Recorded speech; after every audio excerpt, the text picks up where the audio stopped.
جس دور کے اندر مولوی نما لوگ پیدا ہوئے جو وقت کے محدث بھی رہے, مفسر بھی رہے, جنہوں نے تفسیریں بھی لکھی, قرآن کی ترجمے بھی لکھے, جنہوں نے جناب والا نمازیں بھی پڑھی, جنہوں نے روزے کی اہمیت بھی بتائی, وہی لوگ کھڑے ہو کے علم پاک مصطفیٰ پر انگلیاں اٹھانے لگے, خدا کے رسول کے علم کو ناپنے لگے. تو اسی دور کے اندر احمد رضا پیدا ہوا. جب احمد رضا پیدا ہوا تو دولت المکیہ لکھ کے ہزاروں دلائل کے ساتھ یہ طے کر کے دکھا دیا کہ علم مصطفیٰ جو ہے وہ میرا تیرا عطا کردہ نہیں ہے, وہ خدا کا عطا کردہ ہے, اور خدا نے اتنا عطا کر دیا ہے کہ اس کو ناپنا تیرے میرے بس کی بات نہیں.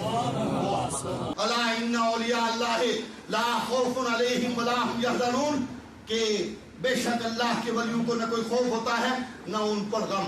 آج اصل میں ایک ایسی ذات اطہر کا عرص مبارک چل رہا ہے جس کو ہم اور آپ بریلی کا تاجدار کہتے ہیں, جس نے عشق مصطفیٰ کی شمع روشن, جس نے مصطفیٰ کے عشق کا چراغ سنیوں کے دل میں جلایا, جس نے اپنے اولاد کو بھی مصطفیٰ کا عشق سکھایا ہے, جس کے گھر کا ہر بچہ مصطفیٰ کا عاشق ہے.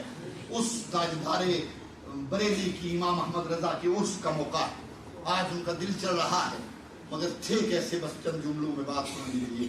اعلیٰ حضرت تھے کون, آئے کیسے, انہوں نے کام کیا کیا ہے. اللہ یہ علامہ نقی علی خان علیہ الرحمہ کے بیٹے تھے. ان کے دادا علامہ رضا علی خان صاحب علیہ الرحمہ خود یہ 14 سال کی عمر میں مفتی بنے. کتنی سال کی عمر میں؟ پہلا فتویٰ جو اعلیٰ حضرت امام احمد رضا نے دیا 14 ایئرز اولڈ تھے, 14 سال.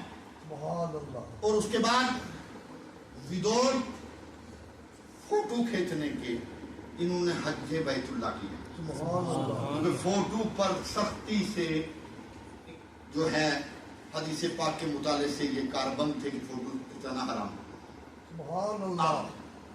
پھر ان کو جیل میں قید کر دیا گیا. کہاں؟ پاک مکہ شریف. جب قید کر دیا گیا, سوال کیا تھا نبی کو علم غیب ہے کہ نہیں, تو آپ نے 8 گھنٹے کے اندر ایک کتاب کو ترتیب دیا. سبحان اللہ, سبحان اللہ. اس کتاب کا نام تھا الدولت المکیہ فی المادۃ الغیبیہ. علامہ نقی علی خان کو کھڑا کیا گیا, 5 سطریں پڑھی, 5 لائنیں, آنکھوں سے آنسو جاری ہو گئے, واپس کر دی. اور حضرت علامہ صالح کمال مکی رحمۃ اللہ علیہ جو امام احمد رضا کے خلیفہ بھی ہے, آپ بھی اس محفل میں موجود تھے. اس کتاب کے پڑھنے میں آپ کی بھی شمولیت. 8 گھنٹے میں جب جواب دیا علم غیب مصطفیٰ پر, تو اعلیٰ حضرت نے اللہ اکبر یہ سارا ذکر لکھ کے مصطفیٰ کے علم غیب کو اجاگر کیا, اور قوم کے ان لوگوں کو جو مصطفیٰ کے علم پر انگلیاں اٹھاتے تھے یہ بتلایا کہ اللہ نے مصطفیٰ کو اتنا عطا کر دیا ہے کہ تمہاری نسلیں لگ جائیں مصطفیٰ کے علم کو ناپ نہیں سکتے.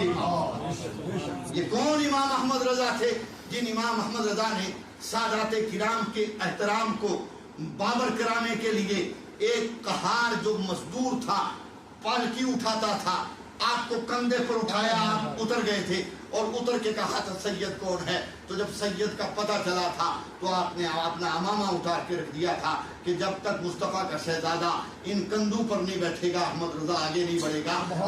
حشر میں مصطفیٰ کریم نے سوال کر لیا, احمد رضا میرے شہزادے کے کندھے پر تیری جرت کیسے ہوئی تھی چڑھنے کی, تو میں کیا جواب دوں گا, اس لیے اب شہزادہ بیٹھے گا, احمد رضا پالکی اٹھا کے چلے گا.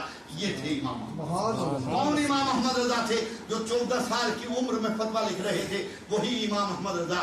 ان کو نان پارا کے نواب کے یہاں لے جایا گیا, اور لے جا کر یہ کہا گیا کہ نان پارا کا نواب ہے, اس کی شان میں جو قصیدے لکھتا ہے, جو اس کے لیے اشعار لکھ دیتا ہے, جو اس کی تعریف و توصیف کرتا ہے, یہ انعام سے نواز دیتا ہے. اعلیٰ حضرت نے دیکھا, قلم اٹھایا اور قلم اٹھا کے لکھا, کروں مدح اہل رضا, پڑے اس بلا میں میری بلا, میں گدا ہوں اپنے کریم کا, میرا دین پارا نہ نہیں. یہی امام احمد رضا ہے کہ جب جناب والا ایک دور آیا کہ اکبر نے آ کے بدماشیاں دکھائی اور اس نے دین الہی کے نام سے اپنے آپ کو خدا ٹھہرانے کی ناکام کوشش کی، اور حضرت مجدد الف ثانی نے کھڑے ہو کے اس کے دندہ شکن جواب دیا، اور جواب دے کے کہا کہ اب بھی خدا کے ولی زندہ ہے، آج بھی تیری اس مردودانہ اور قاہرتا جو تیری ہے اس کو ہم جناب والا پبلک پر چلنے نہیں دیں گے، ہم ان کا ایمان خراب نہیں ہونے دیں گے۔ مجدد الف ثانی نے توحید خدا بندی کا ایسا قلعہ گایا کہ آج تک وہ قلعہ مضبوط ہے۔ جب دور آیا جس دور کے اندر مولوی نما لوگ پیدا ہوئے جو وقت کے محدث بھی رہے، مفسر بھی رہے، جنہوں نے تفسیریں بھی لکھی، قرآن کی ترجمے بھی لکھے، جنہوں نے جناب والا نمازیں بھی پڑھی، جنہوں نے روزے کی اہمیت بھی بتائی، وہی لوگ کھڑے ہو کے علم پاک مصطفیٰ پر انگلیاں اٹھانے لگے، خدا کے رسول کے علم کو ناپنے لگے۔ تو اسی دور کے اندر احمد رضا پیدا ہوا۔ جب احمد رضا پیدا ہوا تو الدولۃ المکیہ لکھ کے ہزاروں دلائل کے ساتھ یہ طے کر کے دکھا دیا کہ علم مصطفیٰ جو ہے وہ میرا تیرا عطا کردہ نہیں ہے، وہ خدا کا عطا کردہ ہے، اور خدا نے اتنا عطا کر دیا ہے کہ اس کو ناپنا تیرے میرے بس کی بات نہیں۔ آج انہیں کا عرص چل رہا ہے۔